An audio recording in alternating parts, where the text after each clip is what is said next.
আমরা দান্দাবাজির পক্ষে নাই, এবার আমরা ইনসাফের পক্ষে দেশ গড়তে চাই। ওই 5 বিশ্ববিদ্যালয় যা হয়েছে বিইজনিল্লাহ ইনশাআল্লাহ তাআলা লাজিম আগামী 12 তারিখ 56,000 বর্গ মাইলের 18 কোটি মানুষের পক্ষ থেকে সেটাই হবে ইনশাআল্লাহ। মুসলমান, হিন্দু, বৌদ্ধ, খ্রিস্টান সকলের জন্য মর্যাদাপূর্ণ একটা বাংলাদেশের পক্ষে। আপনারা আছেন সবাই? থাকবেন? লড়ে যাবেন? বিজয় ছিনিয়ে আনবেন ইনশাআল্লাহ? বিজয় না আনা পর্যন্ত কোনো বিশ্রাম নাই।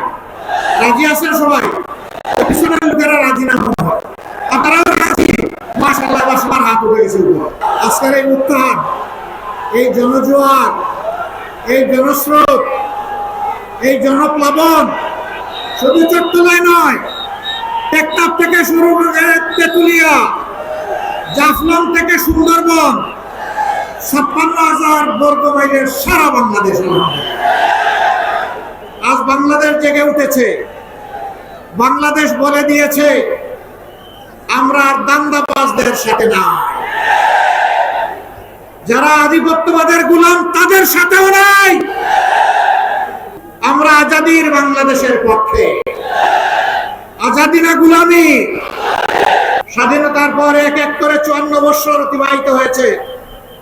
এই 54 বছরে সরকার এসেছে, সরকার গিয়েছে, সরকারের লোকদের কপালের পরিবর্তন হয়েছে, কিন্তু জনগণের পরিবর্তন হয়নি। হ্যাঁ, যদি বলি কিছুই হয়নি, এই কথাটা সত্য হবে না। তবে যা হওয়ার দরকার ছিল তা হয়। কেন হয়নি? যারা নির্বাচনের আগে বাজার থেকে নতুন নতুন দামি টুপি কিনে, তসবিহ আনে মক্কা শরীফ থেকে, আর বের হয় ইলেকশনের ক্যাম্পেইনে, কারো বাড়িতে গেছে গিয়ে বলে আপনার সাথে পরে বসবো, আগে চাচার কবরটা জিয়ারত করে আসে।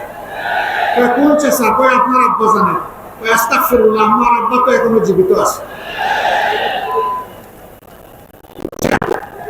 মানুষকে খুশি করার জন্য জিতা বাপেরও কবর জিয়ারত করে।